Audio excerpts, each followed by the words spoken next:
Good afternoon, everybody. Good afternoon, Cabinet, and welcome to our Council Cabinet meeting, Wednesday, the 11th of June, 2025. We'll kick off straight away with the agenda. Do we have any apologies, please? No apologies received, Chair. We actually need to submit our apologies for Councillor Chambers, who is on annual leave this week. Thank you. Item 2, do we have any late items? No late items, Chair. Okay, thank you. Item 3, receipt of petitions. No petitions received, Chair. Thanks. Item 4, identification of urgent items to which call-in will not apply.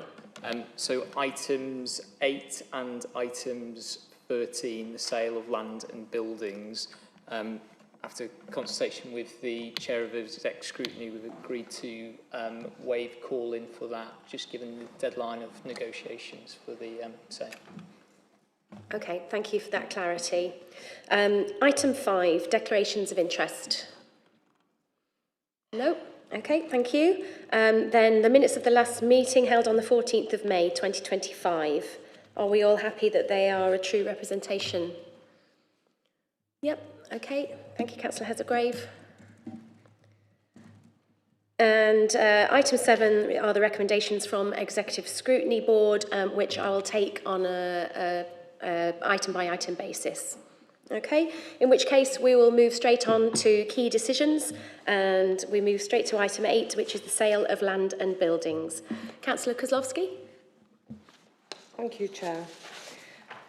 Given the sensitive nature of this transaction, we were required to enter into and sign a non-disclosure agreement, and as such, all aspects of this transaction must remain confidential.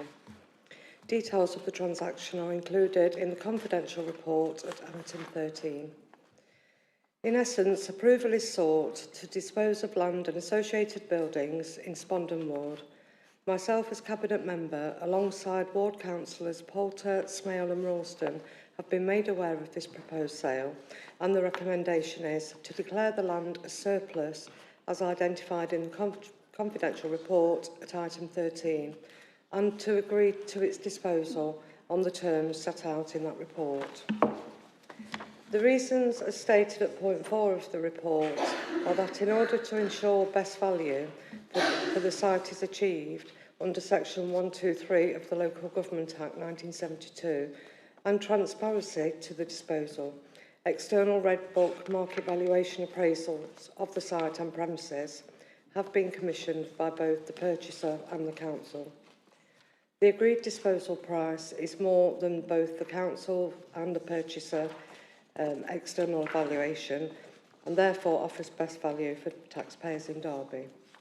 An overage provision has also been agreed by the council to provide protection in the event of a future windfall by the purchaser should they sell the site for significantly more than market value at that time. Additionally, the site is not required by the council for current or future operational uses, and the council does not have a specific strategy for investment into property solely for investment purposes. Alongside this, the investment market for properties and land of this type remains very strong at present, and the council's external property advisors, alongside the estate service, consider this an opportune time to sell and to receive a substantial capital receipt. Thank you, Chair. Thank you very much, Councillor Kozlowski. Due to the nature of the privacy and the fact that these are on pink papers, I propose that we don't really discuss this matter any further right now. So we'll defer the discussion to the private session later in the meeting. But I do just need to clarify that my thanks go to the Chair of the Exec Scrutiny for being consulted with and confirming that they're happy with me waiving the call-in. So just to clarify, I am waiving that call-in on items 8 and items 13. Okay, I will ask if there are any very, very generic questions from Cabinet or from colleagues. No, and if not, then okay, thank you very much. We will defer the recommendations, the decisions on that to the private session. In that case, we'll move on to item 9, which is SEND and alternative provision, sufficiency and capital programme regarding Friargate Studio. Councillor Heselgrave. Thank you, Chair. Chair, fellow Cabinet members, this item, if the recommendations at 2.1 and 2.2 of the report are approved, will further the steps this administration has already taken to ensure that we are building up sufficient provision within the city to meet the educational needs of SEND pupils, often with an education, health and care plan when they continue beyond year 11 into sixth form provision. Agreement to this particular provision and its setting at Friargate Studio was given in principle at our Cabinet meeting in August last year. This report sets out the rationale and intended positive outcomes for the target cohort of post-16 SEND students with learning difficulties, learning disabilities and/or autism spectrum conditions when they are located at Friargate Studios. This initiative has been formulated in part in response to consultation with stakeholders, namely parents or carers of the targeted cohort, young people themselves, and 100 young SEND ambassadors in order to understand the experience of young people and some of their frustrations regarding appropriate and sufficient access to careers, information and guidance, CIAG, and also, more importantly, access to good quality work experience opportunities. The provision of this facility at Friargate Studios will make it possible for more of our SEND students presenting with the aforementioned learning difficulties to remain in education within the city, thus cutting down their travelling time to and from school and enabling them to make friendships with their peers who live in their locality. The studios are at the heart of the student quarter, which will also facilitate wider interaction with students of their age. The plans for the range of courses and overall curriculum will have CIAG and work experience firmly embedded and will provide clear pathways to employment, apprenticeship or further education in line with each student's career plans. Further details on the use of the capital monies, some £280,000, to make the location fit for the intended purpose can be found at 4.9. This initiative will also counter a very worrying national trend in the numbers of our young people who end up at 19 as NEETs, and which SEND students are more risk of becoming. And just to quote from the report on that, I think it's important to just spell this out as it's a public meeting. The provision supports the delivery of the Council's obligations around preparation for adulthood and ensuring progression into meaningful employment, thus reducing the current number of young people who are considered to be not in education, employment or training, NEET. In January 2025, the number of NEETs reported to the DfE for young people with SEND has risen from 142 in 2024 to 310 in 2025.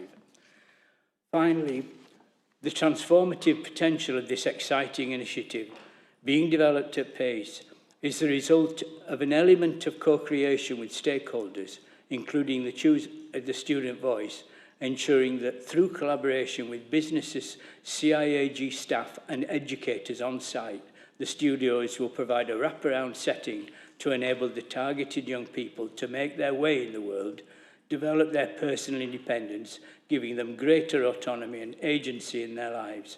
This exemplary model of production I just described is worthy of the highest praise for all involved. I fully support this report and look forward to visiting the studios when they have settled into their work later this year.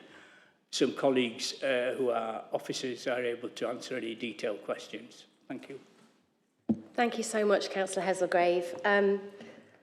I'd like to invite Officer Corey Beck to, if he'd like to make any comments as well, because I know how hard he has worked on this project and how proud he is of it as well, and indeed we are proud of too. If you have any further comments to make, Corey?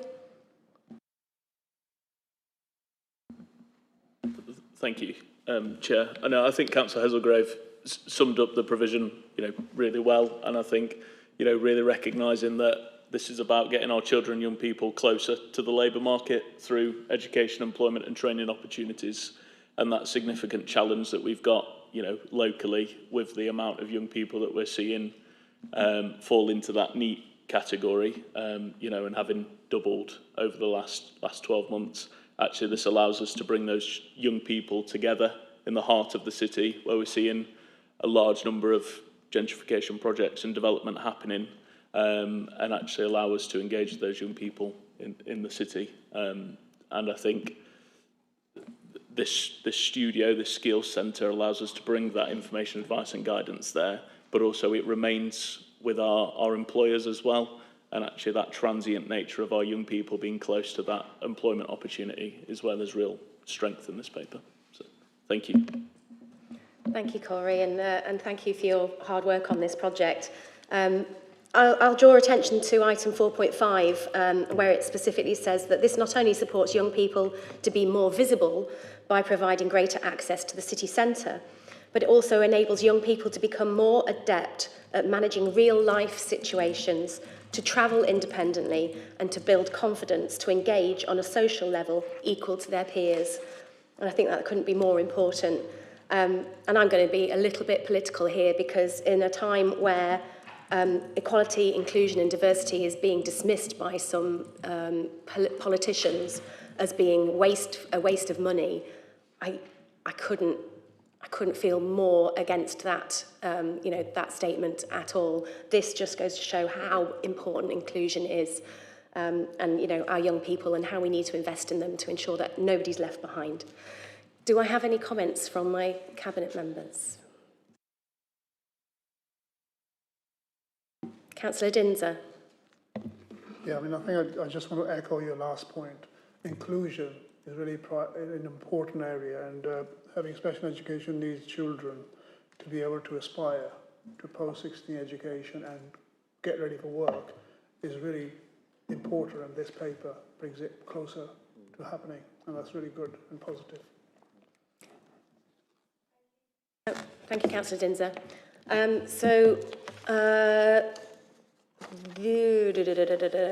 Do I have any questions from opposition leaders? Thank you. Okay, then the recommendation from Executive Scrutiny was the board resolved to welcome the report and the provision the recommendations would create. So that's noted. Thank you very much. So we'll go to recommendations 2.1 to 2.2. Are we all in agreement? Thank you very much.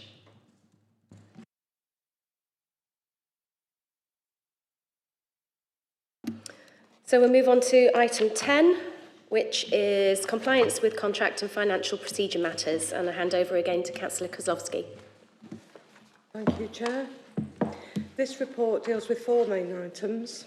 The first is acceptance of Ministry of Housing, Communities and Local Government, MHCLG, Homelessness Prevention Grant of 2.328 million.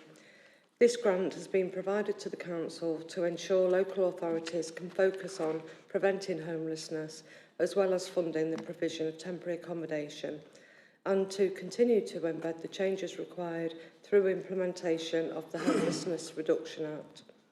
Local authorities are expected to use it to embed the Homelessness Reduction Act and contribute to ending rough sleeping, reduce the number of families in temporary accommodation, and reduce the use of bed and breakfast accommodation for families.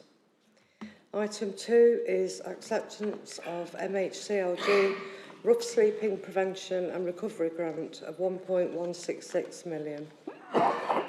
Local authorities are expected to use it to deliver priorities, including to deliver services that are designed for the needs across homelessness and rough sleeping, including targeting the people at the highest risk of repeat homelessness, to deliver a high-quality service that is accessible to all, including a provision that includes face-to-face engagement for all, and to ensure homelessness and rough sleeping are brief, delivering a reduction in long stays in temporary accommodation.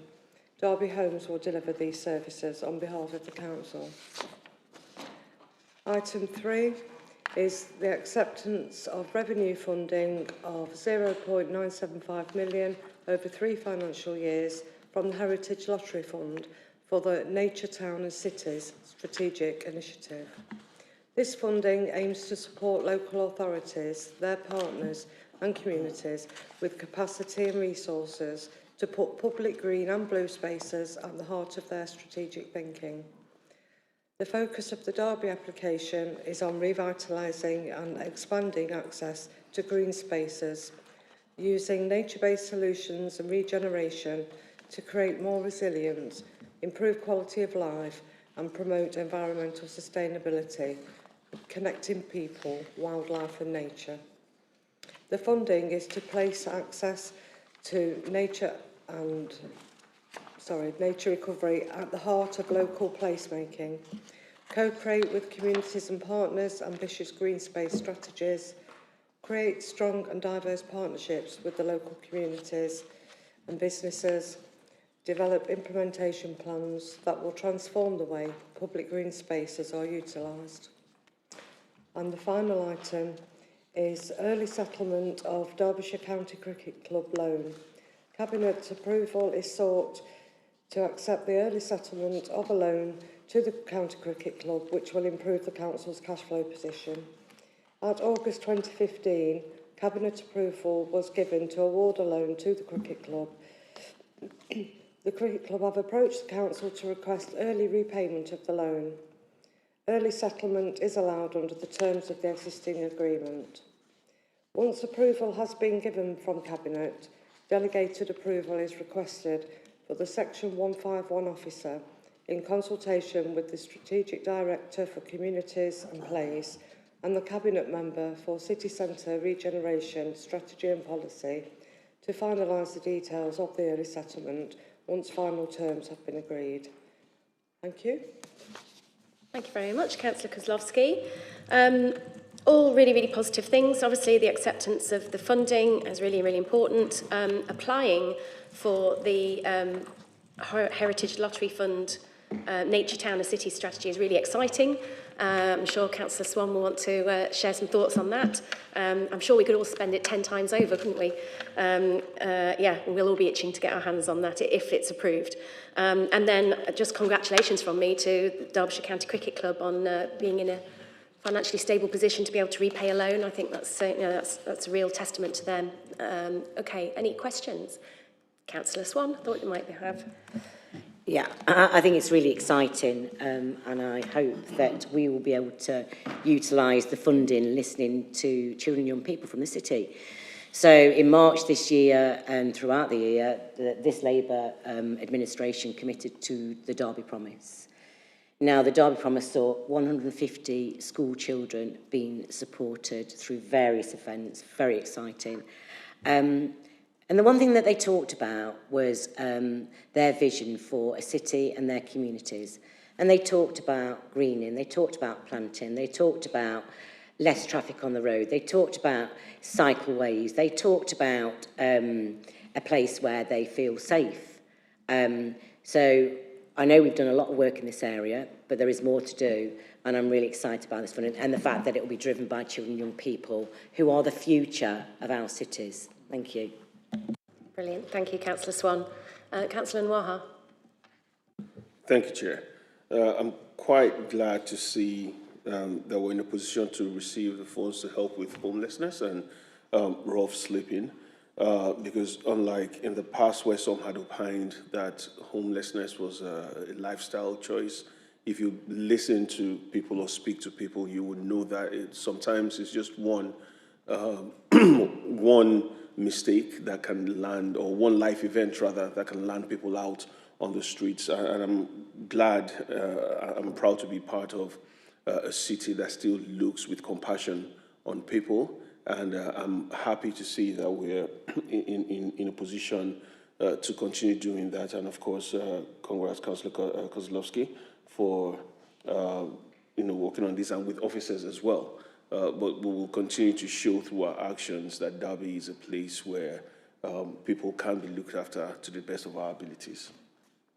Thank you, Councillor Nwaha. Councillor Khan. Thank you, Chair.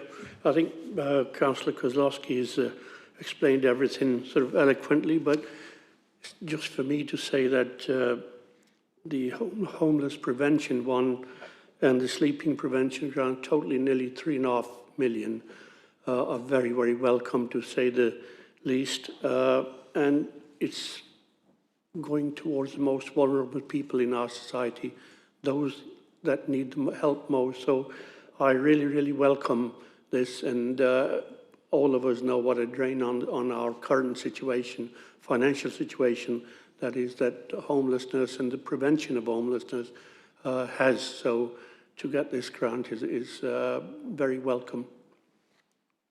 Thank you. Councillor Martin. Thank you. Yeah, I very much echo what's been said about the funding to help with homelessness. That's absolutely correct. And I'd just like to add, endorse what Councillor Swan said, and also add that it is really important that we are part of this national move called Grey to Green, where we bring more and more greenness to our city. And most of us, myself, especially myself and many of us want to be connected with nature. We find that very helpful in times of difficulty especially. But actually, you know, there's something very practical around this, which is that research has shown that in streets where, in London, where the top end of the street has trees in it and the bottom end doesn't, the top end of the street is 3 degrees cooler. And the reason all this matters, so my point here is to say that whatever we think about the causes of climate change, and I know there are debates around that, valid or not, there are debates. The reality is the climate is warming. We are seeing hotter summers, and we need to do everything we can to ensure that I think our very green city already is enhanced for everyone, and we have as many green spaces as possible. And our current Director of Public Health, her current report, which is now in the public domain but will be discussed at the next Health and Wellbeing Board, touches on just these issues. So I think this funding couldn't be more welcome at a time when it's more needed. And as Councillor Swan says, it does have the backing, these initiatives very much have the backing of young people in the city. Thank you. Thanks, Councillor Martin. I know there'll be officers who will back me up, who know that even when I was a shadow cabinet member for climate change, I was saying, what about shade? What about shade? Let's not forget the heat, not just the drought or the floods. Councillor Dinser.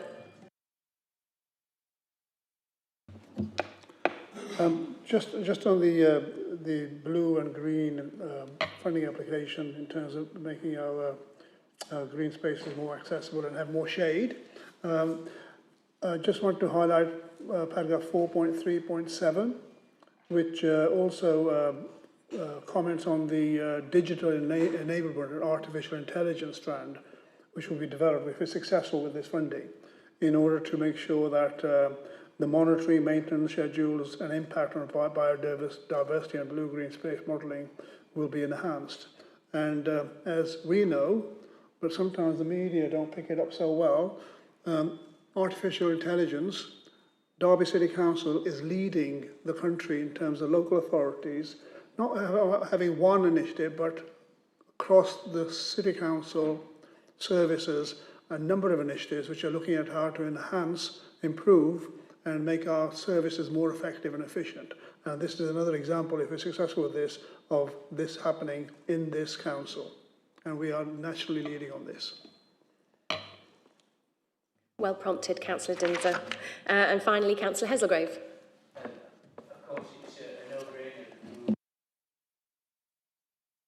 Of course, it's a no-brainer that we will be supporting the adoption of the MHCLG Homelessness Prevention Grant.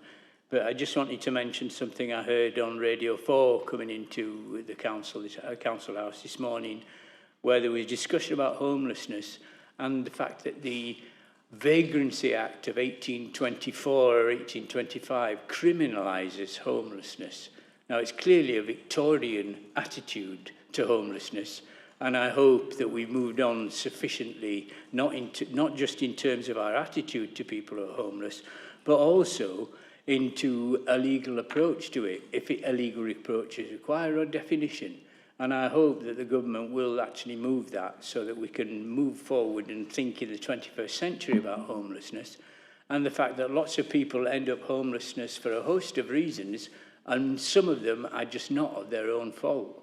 No-fault evictions, for example, are summary, and the results mean that people have very little time, if any, to actually find alternative accommodation or find accommodation they can afford. And this is absolutely, in the 21st century, you know, in Derby, but in the UK, just a situation that we need to rectify. So the 1.5 million homes need to be built very quickly, and a lot of them need to be affordable. But in the meantime, let's accept this money and make it let it do its work among those who need it at the time they need it. Couldn't be more timely, really, with the announcement of additional funding from government into social housing and affordable housing. So thank you for that prompt, Councillor Heselgrave. Opposition leaders, do you have any questions on these items? Councillor Kerr. Yeah, can I just passingly welcome the continuation of the homelessness grants. But it's the bid for the Nature Town and Cities that I was wanting to ask about. The bid, and I really hope it's successful, is for only 2 years. But we want Derby to be green for a lot longer than that. So I was going to ask, how are we going to ensure that in these 3 years, when we get extra funding, we'll be putting things in place so that the change within Derby will be continuing beyond that 3 years of funding? Can I go to Alison for that? Oh, yep. Sam? I think it's a good point, Councillor Kerr, but I think we need to include that in our planning for the MTFP. So it's not a question I can answer now, but it's something we are mindful of, and we'll be looking for any external sources of funding we can to continue with the work we're doing around green and blue development. Thank you. If there's no other questions, I'll go to the... Just on that point, I think the government's looking at having longer-term funding settlements for councils, so that would give us more security in terms of what our medium-term financial plan looks like and what resources we will have in the coming years and what capacity we would have to actually look at this and deal with it financially, as well as on the whole thing of making sure the environment's better for our citizens. We'll all find out later on today. The Executive Scrutiny Board resolved to note the report and to request that the Council Cabinet provide the Executive Scrutiny Board with an update as soon as the outcome of the bid to the Nature Towns and Cities initiative was known. Could we minute, please? Perfectly happy for the Executive Scrutiny Board to be updated on that. So when we know the outcome of that, if we could minute that Cabinet is informed, and we will in turn inform Executive Scrutiny Board. Thank you. And we'll go to recommendations 2.1 to 2.8. Are we all in agreement? Marvellous. Thank you very much. Then we move on to item 11, which is Q4 performance monitoring. I'm introducing this paper. I'm absolutely delighted to present the 24-25 Q4 performance report to my colleagues for your consideration. Whilst a small number of results are being finalised, the provisional data provides some real opportunities for reflection. Over the last year, our colleagues and partners have worked consistently to deliver against the commitments that we made within the Council Delivery Plan in 24 and 25. And a few key highlights from me include confirmation of the additional funding for Our City, Our River project, which is critical to protecting homes and businesses for many years to come, alongside making the most of the river as a key asset to our city. The positive progress that's been made on our mobility programme, with many projects being completed or at least in their later stages of delivery. Sorry if I'm stealing these from you, Cabinet members. Please feel free to comment on them. The number of businesses we've been able to support, with 761 businesses supported compared to 217 last year. That's huge. We've created or safeguarded 340 jobs following business and organisation support.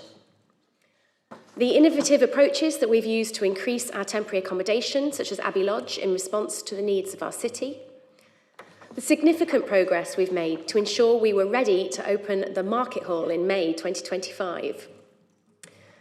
An increase in the total number of Derby City Council foster carers, which is not in line with the trend many local authority areas have experienced. Our commitment to our corporate parenting responsibilities through the Covenant, and we're seeing improved outcomes. For example, more of our looked after children and young people are benefiting from more stable placements.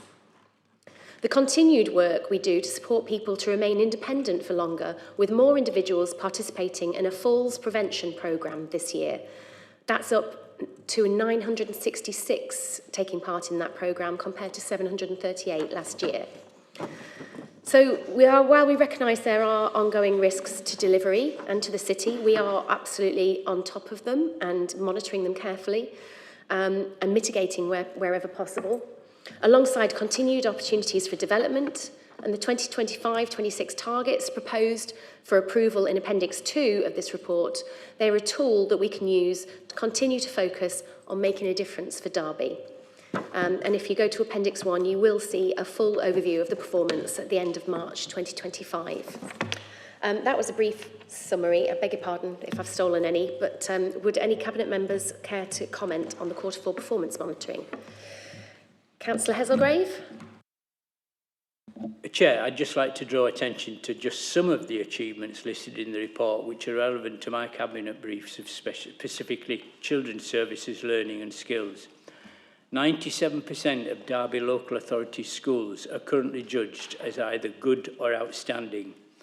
I've also been informed that the percentage figure for trust schools and free schools within the city is about the same, no doubt in part because of the excellent collaboration by many of our non-maintained schools with the Director of Learning and the rest of our maintained schools and other colleagues on driving up standards and positive outcomes for students and pupils at all ages. This is greatly facilitated by direct involvement with the Derby Promise and the inclusive nature with which it works. The Derby Promise and its inherent inclusive approach has also led to enhanced support for SEND pupils, which will provide clearer and more well-supported pathways to employment. 340 jobs have been created through judicious use of some of the UK SPF funding, which are received passported via EMCA. To echo the Chair, in the sphere of fostering, there are more looked after children being fostered by in-council support than in an independent profit-making arrangement. This means that we have greater agency for QA and it is more cost-effective.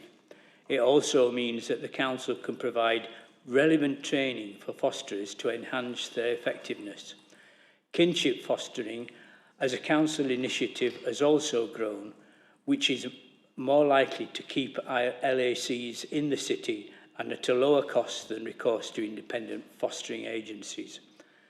The substantive capital works over the last financial year to increase efficiency of SEND places at post 16 will be transformative for the targeted cohort of young people. Thank you, Councillor Heselgrave. Councillor Swan. Yes, thank you. It just feels to me like there is so much to celebrate in Derby right now. Just sitting there today in the new greenery and the planters and seeing the increase in footfall across Derby shows to me that the city is starting to move from just surviving to thriving. I'm particularly excited about the OCOR Phase 2 and part of Phase 3 project because I think, you know, in a world where funding is extremely competitive, to be able to access 35 million for Derby City demonstrates both a commitment to Derby and its ability to deliver on very big infrastructure projects. We've done it before, we will continue to do that. So I just want to thank the officers and our partners, and we look forward to not only building walls but regenerating this city where it's a place where people can be proud of. Thank you. Hear, hear. Well said. Councillor Dinser. Yeah. totally support my colleague Councillor Swan's comments on the thriving city. I just want to focus on my portfolio area around AI and generative AI.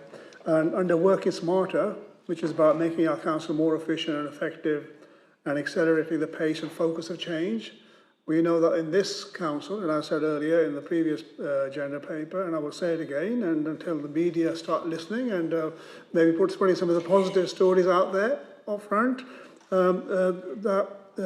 our new generative Darcy AI upgrade has meant that more residents are now able to interact with an improved and more inclusive online resource as Derby City Council has upgraded this particular offer. This means that the digital helper now answers over 60% of all queries from the public, and not only during office hours, but 24/7, which was not available before we brought the AI Darcy into effect. And that is a massive, more open and inclusive service for people who are using it. 60% is an improvement on the previous 40% before we upgraded the system. And it's more accessible, not only in English, but 9 other commonly used languages in the city of Derby. So this is something to be celebrated, and it's only one of many initiatives which we are delivering in the city using AI and digital technology. Thank you, Councillor Dinser. And with the upgrade has come a real surge in customer satisfaction using the service as well, hasn't it? Councillor Martin. Thank you, Chair. Just very quickly to add to what Councillor Hazelgrave said, I think I would like to say right now, and apologies if I'm stepping on your toes, I am actually, Councillor Hazelgrave. Just to say that I really, and I hope all councillors would join me in this, in passing on congratulations to the Children's Services team. Thank you, Councillor Martin. Councillor Nwaha. Thank you, Chair. Councillor Dinser, you know what would be cool? If you could get the AI to speak in Nigerian Pidgin. Now, that would be amazing. But I just want to pay tribute to the work done by Councillor Chambers and the officers, especially in again, a successful pension credit campaign in Derby that not only secured over £386,000, but brought financial support for for about 105 local pensioners. Now, when we say things like this, it's easy to just look at the numbers and have it be somewhat esoteric. But in my ward in Markworth in New Zealand, there was a particular pensioner, one of those pension credit events that had an issue with heating, and I saw Councillor Chambers' eyes just light up with ideas of what could be done. We spoke to not just the resident, but to our partners, the neighborhood team, and not only did the man and his partner get heated blankets, but they also got other electronic appliances. And now this is just to show the power of what can happen when we work together, not just as a team internally, but with our partners across the city. And also what happens when we don't see people as just numbers, but as a community that should be supported and should be helped to thrive. So there's a big up to Councillor Chambers and big up to the team that worked with her, and long may it continue. Thank you. Now we're going to have to make her watch this back so that she can hear that.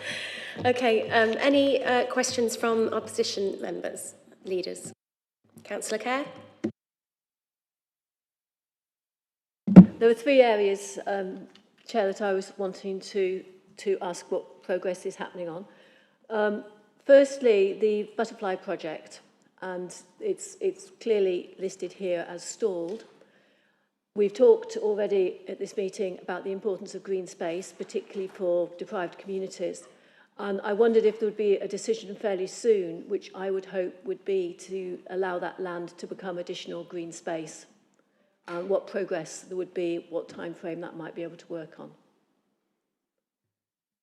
Could you point to whereabouts in the document that is, please, It's Councillor on page 13 of the appendix. I think that it would be best if we took that away and got back to you separately, rather than, I mean, I can't conjure that out of the air right now, but we'll absolutely, yeah, I've found it. Unless an officer, sorry, is able to respond. No, I didn't think so. We'll get an update from officers and get back to you on that. Councillor Khan. Yeah. Well, I think Councillor, Councillor Kerr is referring to is it the bowling green on Rose Hill Street, the Butterfly project you're on about? Yeah, it was to be a housing project. Yes, there was due to be houses built there, but they're not going to be built. It will be, we're looking at ways to bring it into community use. So hopefully it will be in sort of community use with some green space, but there will be no housing there. Yeah, Thank you. I think we'll get officer clarity, but the way that reads to me that the next time we get an update, this project won't be on it, because even if planning were granted, the site would be called in due to English heritage objections. So, yeah, we're going to need to find an alternative use for the site. But we'll get clarity on that for you. Thank you. The second question was to celebrate, as already been mentioned, the falls information on page 21. But there will still be, even if people have done the falls exercises, some people will still fall. And we know that if they do fall, it's usually after the fall that people are put onto calcium and vitamin D to help strengthen the bones, so that if it should happen again in the future, it'll be a lesser problem. And I just wonder whether, when we've got a captive audience of people doing falls exercises, whether we also are giving a reminder that vitamin D and calcium is something that they should either be providing for themselves or they should be asking their doctors to prescribe. I'll allow Councillor Martin to come back on that for us. Thank you, Chair, and I can tell you that my profound apologies, this is not embargoed information, but what I do know. So, Councillor Kerr, I don't know specifically the answer to that question. I do know that GPs in particular obviously do monitor for osteoporosis, and they do, physios do recommend all sorts of exercises following falls, but so I believe that that the broad measures, that health measures that need to come into place when someone's either falling or at risk of falling is given to people. But what I would say is that we, and I think this is important, and I can say this, is that we have, I don't know if you've picked this up yet through the Health and Wellbeing Board, but we have got a major community transformation programme coming through the integrated care system, which is being led by the Community Health Services Trust. And this is all about, a lot of this is about home adaptations and falls prevention and that kind of thing. So I'm confident that people do get the medical advice they need, but also this is not just what's happening in the council, but it's a system-wide area of focus now. Thank you. Thank you, Councillor Martin. Thank you. So we don't really know, but maybe it's something we could speak to those who are doing the training and make sure they at least are fully up to speed on it. Well, what we don't think that's what Councillor Martin was saying. Well, Would you what like I'm to saying, Councillor Kerr, is that when somebody is at risk of falls, there's a whole series of reasons for this, some of which may be their house and the way that's set up at the moment and it isn't suitably adapted for them. Some of it may be that they, and obviously, you know, the risks are osteoporosis, which is not causing the fall, but obviously creates huge risk if people. There are a whole series of reasons why people fall and what medical measures and physio advice and everything is needed when they are at risk of falling.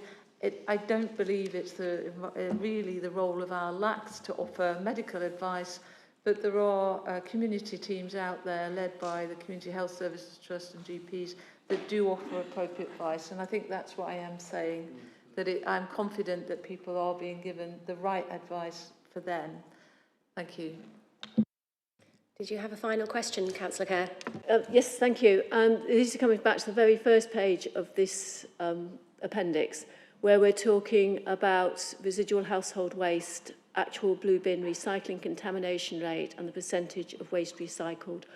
all of which are sadly below where we want them to be.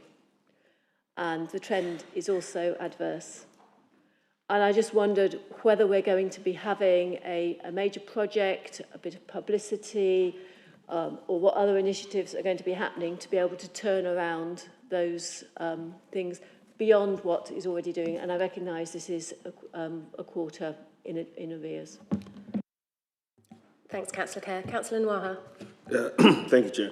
Yeah, Councillor Kerr, you'll, I think 2 or 3 full council meetings ago, we spoke about the need for education, and we agreed that was quite necessary. And you'll be pleased to know that following that, we've had more education around neighborhoods where there seems to be a lot more need for the residents to recycle. I know that our neighborhood officers routinely go out with some of these, not just posters, but also like a wheel that shows what can and what can't, or what should and what shouldn't be recycled. So we're ramping up education as much as we can with the resources that we have. But I'm also happy to speak with you further to see how we can be even more creative with how we go about that. Thank you very much. Okay, so the Executive Scrutiny Board resolved to recommend that the item referring to delivering our climate change action plan is referred to the Regeneration, Vibrancy and Climate Change Scrutiny Review Board for inclusion in the board's 2025 to 26 work programme. I mean, that's not our position as Cabinet members to recommend what scrutiny boards wish to include in their programme works. However, I will point out that every year that scrutiny board receives the Climate Change Action Plan, and the most recent date that they received that was January of this year. So them asking for it to be included is completely their decision, but I hope that they're aware that they received it in January. I believe that the new chair of the Executive Scrutiny was the chair of that board, so perhaps we should give him a polite reminder that that came to him in January. So I'm not going to accept that recommendation because it's not relevant. And I return then to the recommendations, which is 2.1 to 2.4. Are we all in agreement? Thank you very much, Cabinet. That then takes me to item 12, which is the exclusion of press and public. To consider a resolution to exclude the press and public during consideration of the following item. That under section 100A of the Local Government Act 1972, the press and public be excluded from the meeting during discussion of the following items on the grounds that they involve the likely disclosure of exempt information as defined in paragraph 3 of part 1 of schedule 12A of the Act, and that the public interest in maintaining the exemption outweighs the public interest in disclosing the information.